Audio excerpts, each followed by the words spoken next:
দেখুন কি বলবো, কত সুন্দর করে ফিনিশিং দিচ্ছে। কোনো ধরনের একটা বালুর কণাও থাকতেছে না, পাথরের কণা কিচ্ছু না।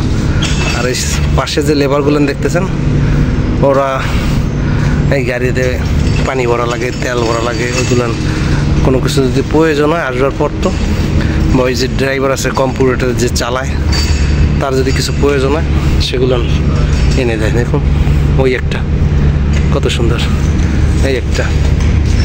তো ভালো লাগলে ভিডিওটা অন্যকে দেখার সুযোগ করে দেবেন। আমি উন্নত কান্ট্রি, দেখুন রাস্তার কাজ চলতেছে সম্পূর্ণ কম্পিউটারের সাহায্যে, মেশিনটা কম্পিউটারে চলে, ওটা দিয়ে কাটতেছে এই বীজটা, কাইটা এই গাড়িতে ভরতেছে, ফেলে দেবে। ওই ওগুলো একটা আছে, এইটা বাহির কান্ট্রি, এটা ঠিক আছে। এই কাজের ভিতর কোনো ধরনের ভুল নাই, 1 ইঞ্চি কাটবে 1 ইঞ্চি উঠবে আগামাথা, যে জায়গা উঁচা নিচে ওইটা দেখার দরকার নেই। দেখুন পুরা কাজ চলতেছে। আর এই কাজগুলো রাতে চলে বেশিরভাগ, দিনে এই সমস্ত কাজ চলে না। আমি এখানে কাজ করতেছি, দেখুন আমার সঙ্গের লোক, আমি চাকালার উপর আছি। তো আপনাদের সাথে একটু শেয়ার করলাম যে আসলে আপনারা বাহির কান্ট্রির রাস্তার কাজগুলো চলে, যে রিপ্লেসমেন্ট কাজ, এই রাস্তা কিন্তু বন্ধ করে দিয়েছে। এটা হাইওয়ে রোড না, লোকাল রোড, যার কারণে বন্ধ করা। আর যদি হাইওয়ে রোড হইতো এক পাশে 4 লেন বন্ধ করতো, 4 লেন চালু করতো। দেখুন কত সুন্দর, কোনো লেবার লাগতেছে না। আর বাংলাদেশে একটু কাটে কি কোপাই উঠায়, এটার জন্যই বলে মেড ইন সৌদি। বাহির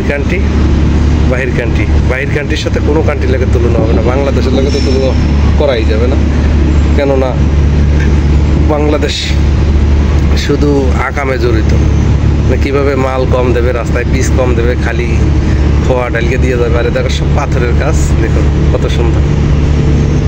একটা এগুলো একটা এলা কাদের এগুলো কাজ চলতেছে, কত সুন্দর। হ্যাঁ কত সুন্দর কাজ চলতেছে। আর যদি ওই দেখেন, ওই যে কাটার পরে দেখেন কত সুন্দর হয়েছে, কত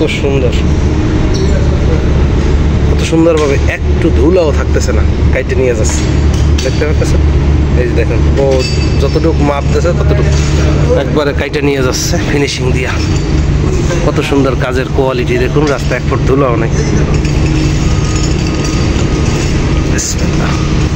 যদি ভালো লাগে ভিডিওটা শেয়ার করে অন্যকে দেখার সুযোগ করে দেন।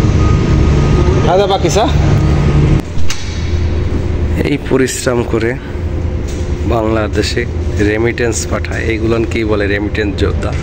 সারা রাত ভর ডিউটি করছে, সকাল 8টা বাজে ডিউটি শেষ হয়ে যাবে, রাত 8টায় আসছে, সকাল 8টায় ডিউটি শেষ। এদের ডিউটি 12 ঘন্টা করে সবার এখন।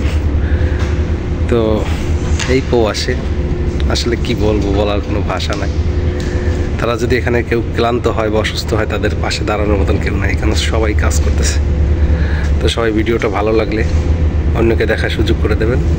আমি এখানে কাজ করতেছি।